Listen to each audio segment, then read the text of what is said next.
to your geoscope. So this is going to be your forecast for the upcoming new moon in Cancer, which happens on the 20th of July 2020. So this is going to be another new moon in Cancer. The first one we had was in June, so on the 21st of June at the solstice we had that solar eclipse that started a 6-month cycle for us that will last, until the end of the year. This one is in the later degrees of Cancer. So the solar eclipse was at the beginning of Cancer, and this one is kind of booking it, ending it in the later degrees. Now, I think this theme of kind of twins, mirroring, and duality is going to continue throughout this particular new moon phase, and it's highlighted by the Sabine symbol, which is a Greek muse weighing twins in a set of golden scales. So we've got the sense of the scales of justice, and the idea of karma, of balance, balancing of polarities on one hand, and then the idea of twinning or kind of mirroring. So those are just themes to kind of bear in mind over the next 4 weeks once we get to this particular lunar phase. There are also going to be a couple of important cosmic events going on, which I will cover when I get to do my forecast, on IGTV. But in a nutshell, we've got 2 very important aspects to Neptune happening. The final square from from Venus to Neptune, and then the sextile to Jupiter.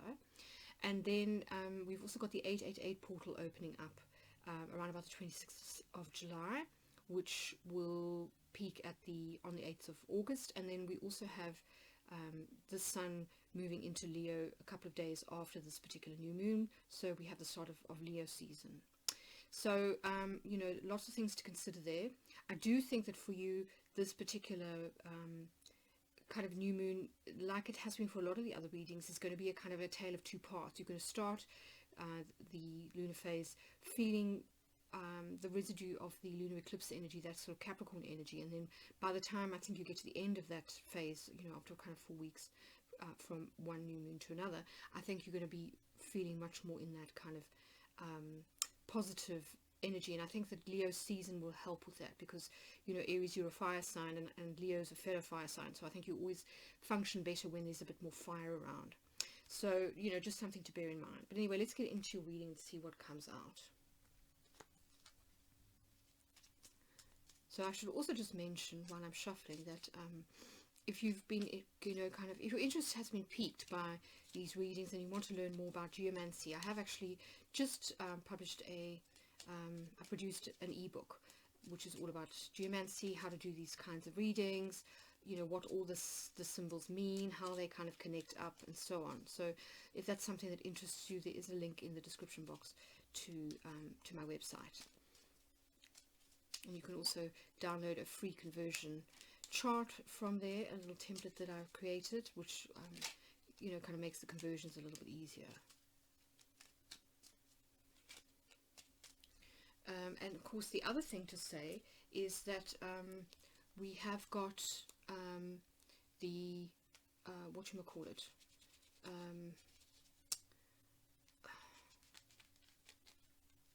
there is also the membership of my website, if you're interested in getting access to those eclipse horoscopes that I did at the for the last 2 eclipses that we had, because those last for 6 months. So if you haven't already signed up, then think about it, because it's free. Anyway, let's see what comes out. Interesting. Okay, so this is kind of reiterating what I was saying, is that I kind of feel that when you come into this particular new moon phase, you're actually going to feel a little bit you're going to come in with that residue of the lunar eclipse energy, which was quite heavy and quite difficult. I think a lot of us were shedding not just habits and situations, but also energy, kind of energetic signatures. So I think that, as I say, you are kind of coming in with the South Node energy, which is about endings and releases and the end of karmic contracts. So there may be a little bit of unfinished business at the start of this lunar cycle, but I think it will kind of phase out as the lunar month progresses. Okay, interesting. So when it comes to family, it seems as though there's been a bit of a shift here, because I have a feeling that in the last reading, particularly the lunar eclipse geoscope, that there was quite a lot of conflict with other people in that reading. There was a sense of you being at loggerheads with loved ones, you know, in various iterations. So it does seem as though things are improving when it comes to particularly home and family. So Fortuna Minor is the sun in Leo, so again it's highlighting this Leo season, and it's also, Fortuna Minor is a lot to do with feeling supported by the universe, by others, by you know, kind of feeling like people have your back. This is the energy of serendipitous events, of protection from those in positions of power, as well as favors from those, from kind of higher ups, you know. So if we put this in the context of the fourth house, it could be that you feel, say for example, you've moved, you've moved home for whatever reason. It looks as though wherever you are is much better, it's kind of more suited to your disposition, maybe energetically. The energy is better. Maybe it's sunnier where you are. This is the sun in Leo. But there's definitely a kind of a more harmonious vibe going on. Now, if you haven't moved, it could just be a shift in your attitudes or your behavior towards others, or, you know, shifts in their kind of stance, which has, as a result of that lunar eclipse energy, which has resulted in much better relations when it comes to, you know, family members. Interesting. So you see, we have it again in another one of your relationship houses. This is the seventh house of one-to-one significant others. So it's often marriage partners, committed relationships, long-term. So this is kind of serious, you know, long-term romantic relationships, as well as business partnerships. And here I include, you know, things from, say, somebody that you are 50-50 in business with, to somebody that you employ as a consultant, you know, via a contract. So somebody that you consult for their expertise, like a lawyer, an accountant, that kind of thing. Very often, if there's a long-term relationship, it will show up here. So it does look as if, as I said, this is reiterating what I was saying, that there is support and that things are looking up for you when it comes to relationships. So that's really, really positive and good to see. Okay, interesting. So career is the one area where it looks as though you may have, you know, sort of during this particular phase where you may feel a little bit blocked, or like progress is slowed down, or that there are delays for some reason. This is the energy of Saturn in Capricorn, and this energy was quite active during the last lunar eclipse, and it will be active again during this particular lunar phase as well. So I kind of think that this potentially this particular lunar phase for you is more about your private life. It's more about getting things right in terms of the foundation of your life and your relationships, and maybe that's why there is a go slow happening here in your career, that you're being asked to focus more on kind of home rather than work kind of thing. But anyway, I'm going to pause there while I do the rest of the conversions, and we can dive deeper into what all this means. So back in 5. Hi Aries, welcome back. I tried to record this yesterday actually, but I had a few technical issues. I think it might have been something to do with the you know, Mercury stationing, so hopefully we won't have any problems today. So let's continue your reading. So the first thing to say is that the new moon will be in your 4th house, which is family roots and, you know, home, belonging, that kind of thing. And here we have the sun in Leo. So this is a really interesting quadrogram. So it's emphasizing solar energy as opposed to lunar energy, but the sun and the moon will be together, making a conjunction in the late degrees of Cancer. So I think that, you know, as I said when we were talking earlier, I think that when it comes to positive developments happening during this particular lunar cycle, I think you will start to notice things in the 3D world more once the sun ingresses into Leo, which will be, I think, the 23rd of July. So a couple of days after this particular new moon. Now, at the time of the new moon, we are going to be having an opposition to Saturn. Saturn will be almost exactly opposing the sun and the moon in Cancer. Now, Saturn was quite prominent at the last lunar eclipse, the last full moon phase that we had, and it's interesting that we've got in this particular house Corsair, which is, you know, Saturn in Capricorn. So actually reflecting, literally reflecting the planetary position. Now, Saturn is retrograde, so this is internal energy. And I do feel that what it's doing is it's asking you to kind of look at internal blocks, restrictions, inhibitions, things that might be, where you might be getting in your own way. Because it's very interesting, here in the 4th house, we've actually got Fortuna Minor, which is very often to do with support from other people, particularly from higher up. So this is often protection and support from VIPs, mentors, people in positions of power. So I kind of feel as though maybe, you know, when you enter this particular moon phase, you're still coming out of that last lunar phase, which was all about release and was quite heavy and quite difficult. And so I think as you come into this new moon, you're going to be feeling perhaps a little bit clouded and not necessarily in an optimistic place. And this is reflected too in Tristia, which is in your 9th and your 11th house position, so straddling Saturn here. So that kind of tells me that you know, on some level you're feeling a bit down, but actually things are on the move for you. Things are shifting, and we can see this in the outcome of the reading. You've got fear as your outcome, which is all about movement, shifts, traveling, progress, etc. So momentum sort of building. And interestingly, it is the moon in Cancer, so it's reflecting this particular moon phase. You know, the moon will be in Cancer. So moon in Cancer is very powerful because, of course, it's the natural domicile, the natural home of the moon. So don't underestimate this energy. I think probably what you'll realize is that at the new moon itself, you won't notice the power. It will be very subtle. But as the lunar month progresses, I think you'll start to notice actually how powerful it is. It's one of those that I think might take you a little bit by surprise. So yes, we've got Fortuna Minor echoed as well in your 7th house. So it does look to me as though, even though you might come into this particular phase feeling a bit down, feeling like you're kind of releasing things, saying goodbye to things, actually what you're doing is you're releasing negative patterns, particularly beliefs, and negative ways of thinking. And the reason I say that is because we've got Corsair repeated here in your 10th and your 12th house. And the 12th house is very much about your psyche, hidden suffering, your kind of private fears or insecurities, that kind of thing. So this shows that you feel somehow restricted or impeded or held back. You're feeling a little bit frustrated. But the energy, as I say, is shifting. Look, we've got fear here in your 2nd house. So this is the house of both earned income and self-esteem.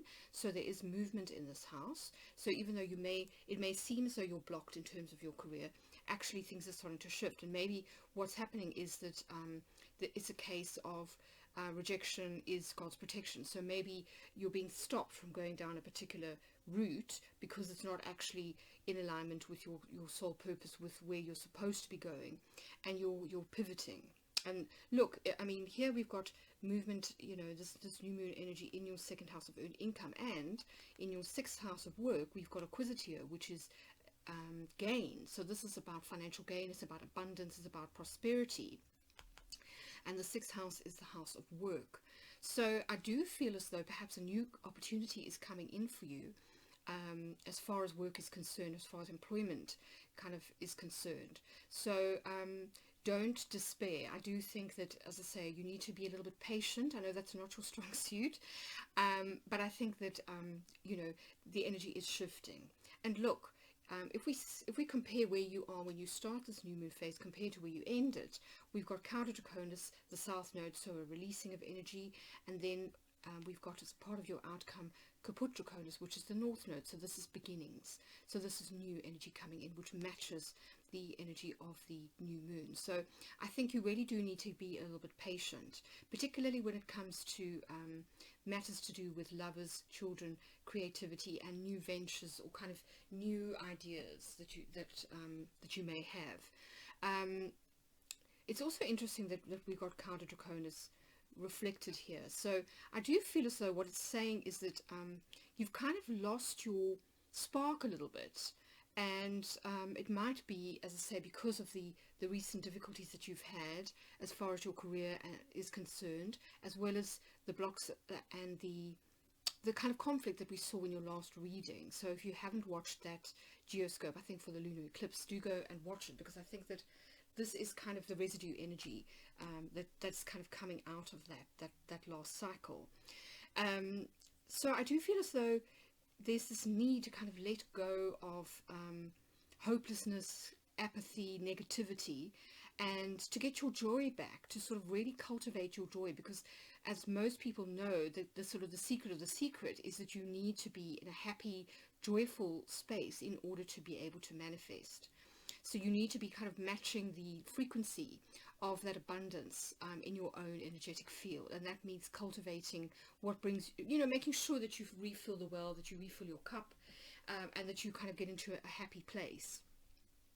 So the good news is that I think you're releasing this energy, and you're moving into Lightisha, which is, it's Jupiter in Pisces. So this is joy, expansion, grace, flow, optimism. It's this beautiful opening, expansive energy. So you are definitely moving in that direction. I think the key thing, though, is that you're going to have to let go of some negative beliefs, and possibly some social connections that reinforce those beliefs, because we've got Tristia both in your 9th and your 11th house, and these are the houses of kind of social connections, and this is the house of beliefs and kind of spirituality and philosophy on life, your outlook, your kind of higher outlook on life. So I do think that there needs to be a sort of a pivoting there, and it's interesting that we've got Saturn in all of these houses. So we've got Saturn, except for this one here, where we've got Jupiter. Literally, we've got Saturn in every single house in your kind of public sphere. So we've got Saturn in Capricorn here, Saturn in Capricorn here, then we've got Saturn in Aquarius here and here. So this may also pertain to the movements of Saturn, because as you know, Saturn entered Aquarius around about the time of Aries season and has since retrograded back into Capricorn, but will return to Aquarius in December. So that may be significant for you in terms of timing. But the other thing I want to mention here, which I think keys into this energy, is that there are a couple of important transits that will be happening to Neptune about a week after this new moon, and will obviously key into the lunar month's energy as it sort of expands and unfolds over the course of the lunar month. So the first one is a sextile between Jupiter in Pisces. So this is in your Jupiter in Capricorn, so in your 10th house, and Neptune in Pisces, which is in your 12th house. So this is a very positive and expansive transit. So I think what it's telling you to do is to really let go of, as I say, any kind of worries, fears, those kind of nebulous doubts that we might have, that kind of cloud our vision, make us feel a little bit confused, and that tend to sort of bring on kind of depression and hopelessness. Because Jupiter is very expansive, and Neptune, when it's working well, is very magical. So it kind of opens you up to all those ethereal realms from which you can get inspiration and manifest.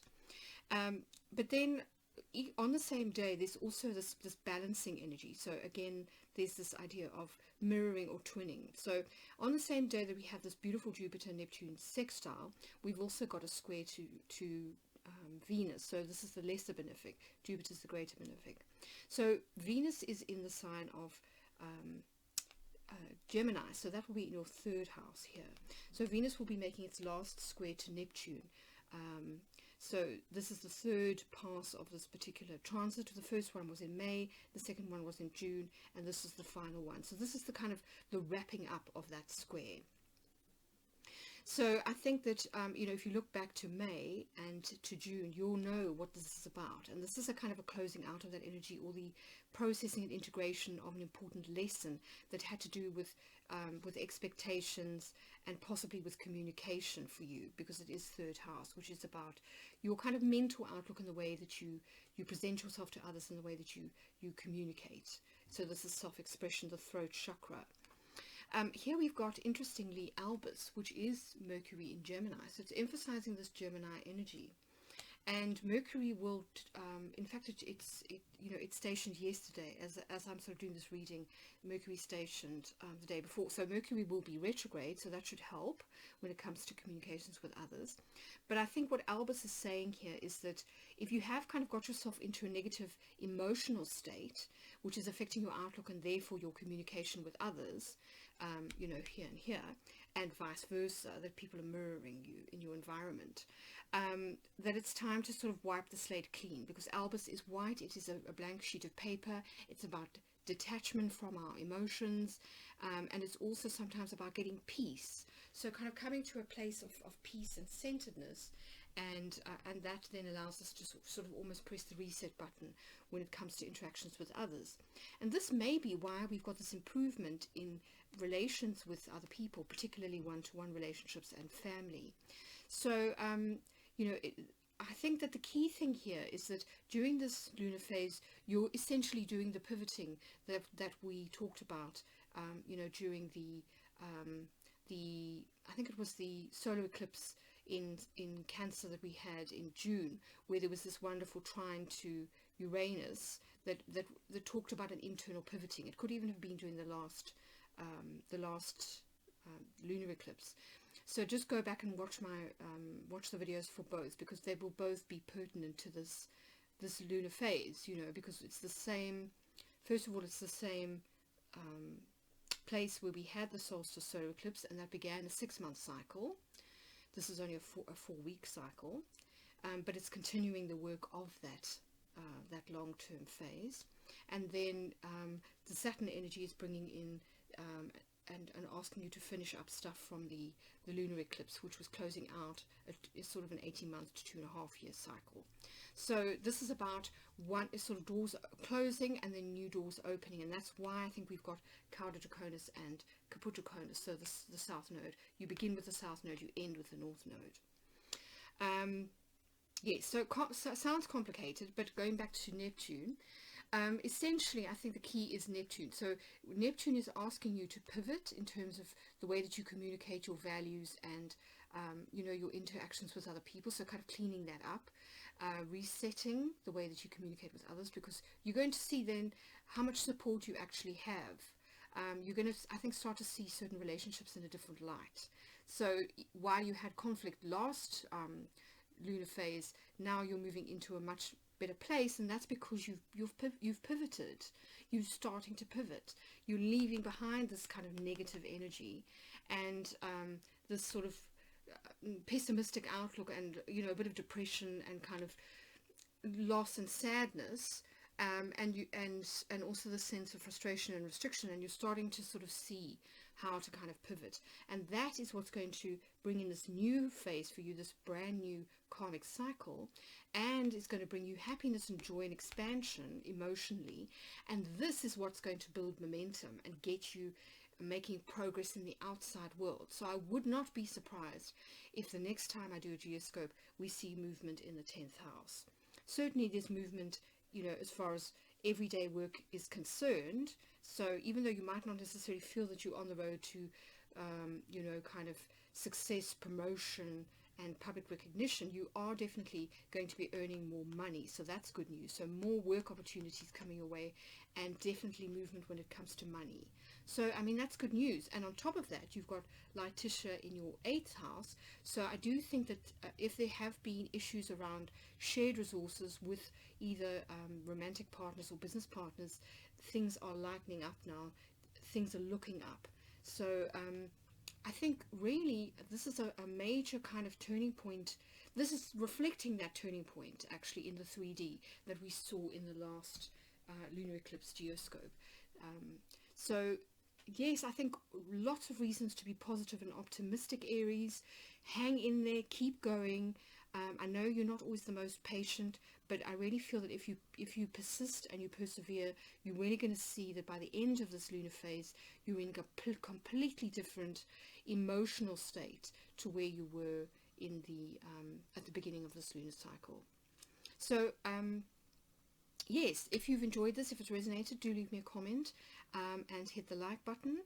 And if you're interested in learning about geomancy, then check out that link in the description box on, you know, that will take you to my ebook, etc. But anyway, I'm wishing you all the very best for this upcoming lunar phase. It does look very promising. So till then, many new moon blessings, and I'll catch you in a couple of weeks.